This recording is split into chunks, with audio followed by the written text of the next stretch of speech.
మరణాన్ని ప్రకటించుకున్న సతీష్ కుమార్ అంటూ ఓ థంబ్నెయిల్ తయారు చేసి సతీష్ కుమార్ గారి ఫోటో ఏదో అక్కడ సమాధులు తోటలో సమాధి ఆయన ఫోటోకి దండ వేసి థంబ్నెయిల్తో ఒక వీడియోని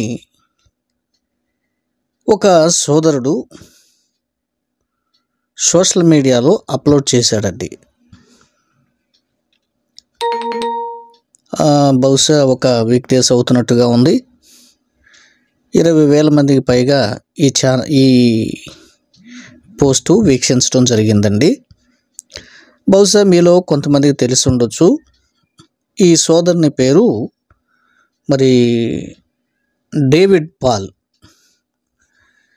అయితే సత్యవాక్యము అని ఈ ఛానల్కి చాలా చక్కటి పేరు పెట్టబడింది. నేను ఆ పేరుని బట్టి నేను చాలా సంతోషిస్తున్నాను. అయితే కింద ఈయన ఏం పెట్టారండి ట్యాగ్ లైన్లో, సతీష్ కుమార్ అబద్ధపు బోధ అంటూ సతీష్ గారు మాట్లాడిన ఒక వీడియోని ప్లే చేశారండి. అది ఇప్పుడు నేను ప్లే చేస్తాను, మీరు కూడా చూడండి.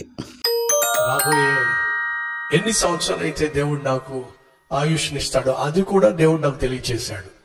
ఎంతకాలం ఈ భూమి మీద నేను బ్రతకబోతున్నానో దేవుడు నాకు తెలియచేశాడు. అది నేను చెప్పాను అనుకోండి, కొంతమంది ఏమైనా అనుకుంటారు. కాబట్టి అది నేను చెప్పాలనుకోవటం లేదు. దేవుడు నాతో మాట్లాడాడు. ఆ విషయం కూడా నాకు దేవుడు తెలియచేశాడు. విన్నారు కదండి, సతీష్ కుమార్ గారికి దేవుడు తన ఆయుష్ కాలాన్ని గూర్చి లేక తన మరణాన్ని దినాన్ని గూర్చి దేవుడు నాకు తెలియచేశారు. నేను ఎంతకాలం ఈ భూమి మీద ఉంటానో లేక నేను ఎప్పుడు మరణిస్తానో అన్న సంగతులు దేవుడు నాకు తెలియజేశాడు. నేను వాటిని ఏదైనా చెప్తే మీరు తప్పుగానో లేకపోతే మరో విధంగానో భావిస్తారు కనుక ఇంకా ఆ సమయం ఎప్పుడు, ఆ టైం ఎప్పుడు లేక ఏంటన్నటువంటి సంగతులు అయితే నేను ప్రస్తుతం చెప్పను అని తన మరణాన్ని గూర్చినటువంటి వర్తమానం అయితే దేవుడు నాకు తెలియచేశాడు అంటూ ఆయన మాట్లాడటం జరిగింది. సరే, ఇది ఎప్పటి వీడియో అన్నది నాకైతే తెలియదండి. బహుశా లేటెస్ట్ వీడియోనే అయి ఉండొచ్చు అని నేను భావిస్తున్నాను. సరే, ఇందులో అబద్ధ బోధ ఏంటండి డేవిడ్ గారు? దీనికి డేవిడ్ గారు ఏం మాట్లాడుతున్నారు, ఎలా కౌంటర్ ఇచ్చారు, ఆయన మాటలు కూడా కొన్ని మాటలు చూద్దామండి. సతీష్ కుమార్ గారు చెప్పినటువంటి ఒక అబద్ధపు బోధను, ఒక అసత్యాన్ని మీకు తెలియచేస్తున్నాను. ఆ అసత్యపు బోధ ఏమిటంటే ఆయన మరణాన్ని ముందుగానే ప్రకటించుకున్నాడు. మీరు ఈ వీడియో చూసి ఉన్నారు. అతను మరణాన్ని ఎలా ముందుగా ప్రకటించుకున్నాడంటే, సతీష్ కుమారు దేవుడు ముందుగానే సతీష్ కుమార్కి తన మరణాన్ని గురించి చెప్పాడని చెప్పుకుంటున్నాడు. అయితే బైబిల్ గ్రంథంలో ఎవరు తమ మరణాన్ని ముందుగా ప్రకటించారు అనేటువంటి విషయాన్ని మనం తెలుసుకుందాం. బైబిల్ గ్రంథంలో మరణాన్ని ముందుగా ప్రకటించుకున్నది ఒక క్రీస్తు ప్రభువారు మాత్రమే. ఎందుకనగా క్రీస్తు ఈ లోకానికి మరణించటానికి వచ్చాడు. పాపుల కొరకు ఆయన మరణించటానికి వచ్చాడు. అయితే గ్రంథంలో ఎవరు మరణాన్ని ముందుగా ప్రకటించారు అంటే ఎవరు కూడా తమ మరణాలను ముందుగా ప్రకటించుకోలేదు, ఒక క్రీస్తు ప్రభువారు తప్ప. ఏమండి, నేను హానెస్ట్గా చెప్తున్నాను, నా విషయంలో కూడా ఇదే విషయాన్ని దేవుడు నాకు బయలుపరిచాడు. నేను నాతో ఉన్నవారికి, అంటే నేను ఏదో సోషల్ మీడియాలోకి వచ్చి పెట్టలేదులే, కానీ నాతో ఉన్నవారికి నేను చెప్పాను. దేవుడు కొంతమంది విషయంలో కొన్ని విషయాలు దేవుడు ఆయనకి ఇష్టమైతే ఆయన బయలుపరుస్తాడు. వాటిని మనం తప్పు పట్టవలసిన అవసరమే లేదు. ఏముండయి మళ్ళీ దీనికి అందుకనే జాన్ బాబు గారు మళ్ళీ ఈయన వెనకేసుకొచ్చారు, మీరు కూడా అదే బడే అన్నట్లుగా తప్పుగా మళ్ళీ మీరు భావించి కామెంట్ చేయొద్దు డేవిడ్ గారు, గుర్తుంచుకోండి. అట్లాగే మీరు కూడా పొద్దాక ఫిర్యాదు చేయటం, ఆ బోధ తప్పు, ఈ బోధ తప్పు, ఎల్ఈఎఫ్ వాళ్ళు తప్పు. సార్ ఈ బాణి మానుకోండి సార్, ఏంటిది? చాలా చాలా బాధాకరంగా ఉంటుంది. సరే, ప్రేమతో ఒక సోదరునిగా మీతో చెప్తున్నాను. ఏమండి, ఒకవేళ పాస్టర్ గారు మీరు విమర్శించారు కదండి కొన్ని సందర్భాలు, అంటే అవి విమర్శన చేయవలసిన సందర్భం అయితేనే, తప్పనిసరి అయితేనే మా ఛానల్ నుండి మేము విమర్శిస్తాం, గుర్తుంచుకోండి. దేవుడు కొంతమంది విషయంలో కొన్ని విషయాలు దేవుడు ఆయనకి ఇష్టమైతే ఆయన బయలుపరుస్తాడు. వాటిని మనం తప్పు పట్టవలసిన అవసరమే లేదు. ఇంకా చెప్పాలంటే నేను మా అమ్మ కడుపులో ఉన్నప్పుడే దేవుడు నేను కుమారుని ఇస్తున్నాను, యోహాన్ అని పేరు పెట్టమని ప్రభు చెప్పి నన్ను ఇచ్చారు. అర్థమైందా? సో యాజ్ ఇట్ ఈజ్గా అలాగే నేను దేవుడు చెప్పిన తర్వాత నేను పుట్టడం జరిగింది. అలాగే దానికి ఒక ఆనవాలు కూడా ప్రభు చెప్పాడంట నాన్నగారికి అమ్మకి. అప్పటికే వారు దేవుని సేవలో ఉన్నారు. నేను పుట్టక ముందే అమ్మ నాన్న. అంతకుముందు నాకంటే ముందు ఇద్దరు ఆడపిల్లలు మరి ఆపరేషన్ చేసి అమ్మకి తీశారు. ఏదో కొన్ని కారణాల చేత వారు ఇద్దరు పిల్లలు కూడా చనిపోయారు.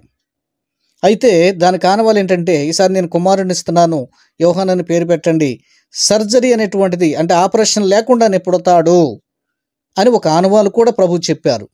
ద సేమ్ వే ఆపరేషన్ కూడా లేకుండా నేను పుట్టడం జరిగింది. అర్థమైందా? మరి దీన్ని నమ్ముతారా? క్రీస్తునందు ప్రియమైన సహోదరి సహోదరులందరికీ శుభాభివందనాలు. సత్యవాక్యము కార్యక్రమాన్ని చూస్తున్న మీ అందరినీ మరొక రీతిగా కలుసుకోవడానికి దేవుడు మంచి సమయాన్ని అనుగ్రహించాడు. ఈ ప్రాముఖ్యమైనటువంటి సమయంలో మన క్రీస్తు విజయం ఛానల్లో ఉన్నటువంటి ఒక వ్యక్తి జాన్ బాబు గారు అతను చెప్పినటువంటి మాటలు గమనించినట్లయితే, సతీష్ కుమార్కి దేవుడు ఎలా మరణాన్ని చెప్పాడో ఆయనకు కూడా మరణాన్ని చెప్పాడట. ఈయన అంటాడు, ఈ జాన్ బాబు అనేటువంటి వ్యక్తి, డేవిడ్ పాలు సత్యవాక్యం అని మంచి ఛానల్ పెట్టుకున్నాడు అని చెబుతున్నాడు. అంటే బైబిల్ గ్రంథం నేను ఎప్పుడు కూడా చదవలేదు. సత్యవాక్యం అని బైబిల్ గ్రంథంలో 4 సార్లు వ్రాయబడింది. పౌలు తీమోతికి రాసినటువంటి పత్రిక 2వ అధ్యాయం 15వ వచనంలో, దేవుని ఎదుట యోగ్యునిగాను సిగ్గుపడనక్కలేని పనివానిగాను సత్యవాక్యము సరిగ్గా బోధించువానిగాను నీవు కనపరుచుటకు జాగ్రత్త పడమని పౌలు తీమోతితో చెప్పాడు. ఎఫెసీయులకు రాసిన పత్రిక 1వ అధ్యాయం 13వ వచనంలో, దేవుడు తన సత్యవాక్యము ద్వారా తన సంకల్ప ప్రకారం మనం కని ఉన్నాడు అని చెప్పాడు. అలాగే యాకోబు రాసిన పత్రికలో ఉంది, కొరింథీయులకు రాసిన 2వ పత్రికలో కూడా మనము చూడగలం. సత్యవాక్యం అని నేను పెట్టుకోవటం కాదు, గ్రంథం ఏం చెబుతుందంటే ప్రతి మనిషి సత్యవాక్యం బోధించాలని గ్రంథం చెబుతుంది. అలాగే ఇక్కడ గ్రంథంలో మనం పరిశీలించినట్లయితే గ్రంథం ఎప్పటికీ కూడా మానవుడు ఎప్పుడు చనిపోతాడో చెప్పలేదు. ఈ జాన్ బాబు అనేటువంటి వ్యక్తికి కూడా దేవుడు చెప్పాడంట, అంటే ఈయన ఎప్పుడు చనిపోతాడో చెప్పాడట. అయితే గ్రంథం ఏం చెబుతుందంటే, మానవుడి జీవితం గురించి గ్రంథం ఏం చెబుతుందంటే, పేతురు రాసిన మొదటి పత్రిక 1వ అధ్యాయం 24వ వచనంలో, సర్వ శరీరులు గడ్డిని పోలిన వారు, వారి అందమంతయు గడ్డి పువ్వు వలె ఉన్నది, గడ్డి ఎండును దాని పువ్వును రాలును, అయితే ప్రభు వాక్యము ఎల్లప్పుడూ నిలుచును. అయితే గ్రంథం ఏం చెబుతుందంటే, మానవుడి జీవితము గడ్డి పువ్వు లాంటిది అని గ్రంథం చెబుతుంది. యాకోబు ఏం చెప్పుచున్నాడంటే, నేడైనను రేపైనను ఒక పట్టణమునకు వెళ్ళి అక్కడ 1 సంవత్సరం ఉండి వ్యాపారము చేసి లాభము సంపాదింతుము రండి అని చెప్పుకుని వారలారా, రేపేమి సంభవింపునో మీకు తెలియదు, మీ జీవం ఏపాటిది, మీరు కొంతసేపు కనపడే అంతలో మాయమైపోయే ఆవిరి వంటి వారు అని యాకోబు కూడా చెప్పుచున్నాడు. అంటే ఇక్కడ మానవుడి జీవితం ఎలా ఉంది? గడ్డి వంటిది, ఆవిరి వంటిది. అలాగే యోబు కూడా నీడ వంటిది, మానవుడి జీవితం నీడ వంటిది. అలాగే నీటి మీద బుడక వంటిదని గ్రంథం చెబుతుందే కానీ నువ్వు ఎప్పుడు బ్రతుకుతావు, ఎప్పుడు చనిపోతావు అని చెప్పట్లేదు. క్రీస్తు ప్రభువారు కూడా ఒక ధనవంతుణ్ణి అడిగాడు, వెర్రివాడా ఈరోజు రాత్రే నీ ప్రాణాన్ని అడుగుతున్నాడని చెప్పాడు. అంటే మానవుడి జీవితము ఎప్పుడు ఉంటుంది, ఎప్పుడు పోతుంది అనేటువంటి విషయము ఎవరికి తెలియనటువంటి విషయం. అయితే ఈ జాన్ బాబు ఏమీ తెలియదు అతనికి. ఇంకా అతను ఏం చెబుతాడంటే, డేవిడ్ పాలు క్రీస్తు సంఘం అనుకుంటా అని అంటున్నాడు. క్రీస్తు సంఘం అని బైబిల్ గ్రంథంలో ఉంది, లేమన్ ఎవాంజికల్ ఫెలోషిప్ లేదు. ఇతనికి జాన్ బాబు అనే పేరు కంటే జోకర్ బాబే బాగుంటాడు. అయితే ఈ జోకర్ బాబు ఏమంటాడంటే, బైబిల్ గ్రంథంలో ఈయన ఒక్కడే క్రీస్తు సంఘము, మిగతా అన్ని డినామినేషన్లని తిడుతూ ఉంటాడు అన్నాడు. ఎప్పుడైనా మీ ముఖానికి బైబిల్ గ్రంథం చదివితే జోకర్ బాబు నీకు బైబిల్ అర్థమైంది. మత్తయి సువార్త 16:18లో, మరియు నీవు పేతురు ఈ బండ మీద నేను సంఘమును కట్టుదును. అపోస్తుల కార్యం 20 వచనంలో స్వరక్తమిచ్చి సంపాదించి కట్టిన సంఘం. ఎఫెసీయులకు రాసిన పత్రిక 5వ అధ్యాయము 20 నుంచి 25 వరకు క్రీస్తు చేత ప్రేమించబడిన సంఘము. రోమా పత్రిక 16వ అధ్యాయం 16వ వచనంలో క్రీస్తు సంఘములని మీకు వందనములు చెప్పుతున్నాయి. అంటే బైబిల్లో ఏ సంఘం ఉందో తెలియనటువంటి వ్యక్తి ఎవరంటే ఈ జోకర్ బాబు. అంటే ఈ జోకర్ బాబుకి ఏం తెలుసు అంటే బైబిల్ గ్రంథంలో జీరో. సండే పిల్లలకు ఉన్నటువంటి జ్ఞానము కూడా లేనటువంటి జోకర్ బాబు ఈ సతీష్ కుమార్ లాగా ఈ వ్యక్తికి కూడా ముందుగానే దేవుడు చెప్పాడట మరణాన్ని. తర్వాత ఇతను చెప్పినటువంటి మాటల్లో వీళ్ళ అమ్మ గర్భంలో ఈయన ఉన్నప్పుడే ఆపరేషన్ లేకుండా పుట్టిన వ్యక్తి అంట. అందుకని ఈయనకు దేవుడు చెప్పాడంట వాళ్ళ మదర్కి జాన్ బాబు అని పెట్టమని చెప్పాడంట. ఈయనేదో బాప్తీసం ఇచ్చే యోహాన్ లాగా చెప్పుకుంటాడు. భూమి మీద కొన్ని కోట్ల మంది ఆపరేషన్ లేకుండా పుట్టారు. టెక్నాలజీ వచ్చింది ఈ 40-50 సంవత్సరాల క్రితం. అది వరకు అందరూ కూడా తల్లి జన్మిస్తే తల్లి కంటేనే వచ్చినటువంటి పిల్లలు, అంటే మామూలు డెలివరీ ద్వారా పుట్టినటువంటి పిల్లలే. ఈయన ఒక్కడే స్పెషల్గా పుట్టినట్టు చెప్పుకుంటుండు. ఆదాము మొదలుకొని దేవుడు చెప్పినటువంటిది నీవు ఫలించి అభివృద్ధి చెంది భూమిని నింపమన్నాడు. నోవాహు కాలంలో నింపమన్నాడు. అక్కడ ఆపరేషన్ లేవు. దేవుని ఎరగని వాళ్ళు కూడా నార్మల్ డెలివరీతో జన్మిస్తారు. మళ్ళీ అదేంటి జోకర్ బాబు, నువ్వు మీ మదర్ గర్భంలో ఉన్నప్పుడు దేవుడు చెప్పాడు నార్మల్ డెలివరీ తోటి జన్మిస్తాడు కుమారుడు యోహానని పెట్టమని. దేవుని ఎరగని వాళ్ళు కూడా అనేక మంది నార్మల్ డెలివరీ తోటి జన్మించారు. దాన్ని ఏమంటారు? గర్భఫలం యెహోవా ఇచ్చు బహుమానము. అందుకని ఈ జోకర్ బాబుకి బైబిల్ గ్రంథంలో ఏమీ తెలియదు. అయితే గ్రంథం ఏం చెబుతుందంటే ఈ వ్యక్తి చెప్పేటువంటి మాటలు యాకోబుకు చెప్పాడు దేవుడు ఎప్పుడు చనిపోయేది, తర్వాత హిజ్కియాకు చెప్పాడని చెప్పుకుంటాడు. యాకోబు అప్పటికి వృద్ధుడు అని చెప్పబడింది. దావీదు కూడా నేడు అందరూ పోయే మార్గంలో నేను కూడా పోవచ్చున్నా అని చెప్పాడు. అంటే నేను ఈ లోకాన్ని వదిలిపెట్టి వెడలిపోవచ్చున్నానంటే దాని అర్థం ఏంటంటే వృద్ధుడైనటువంటి సమయంలో దావీదు మాట్లాడాడు. అయితే నేటి దినములలో దేవుడు ఎవరితో కూడా మాట్లాడాడు. అంటే ఈ జోకర్ బాబుకు బైబిల్ గ్రంథం అర్థం కాదు.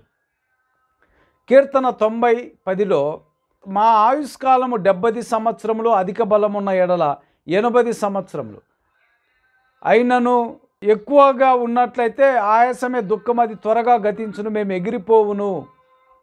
వాడి వైభవము ఆయాసమే, దుఃఖమే, అది త్వరగా గతించును, మేము ఎగిరిపోవును అని చెప్తున్నారు. మనిషి బ్రతుకుతే మామూలుగా 70-80 సంవత్సరాల కంటే ఎక్కువ బ్రతకడని గ్రంథం చెబుతుంది. అయితే నేటి దినములలో దేవుడు ఇలాగా ఎవరితో మాట్లాడడు.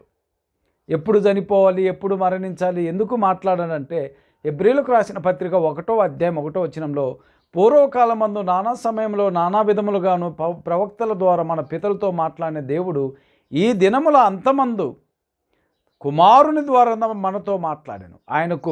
ఆయన తన కుమారుని సమస్తమునకు వారసునిగా నియమించెను. ఆయన ద్వారా ప్రపంచములు నిర్మించెను.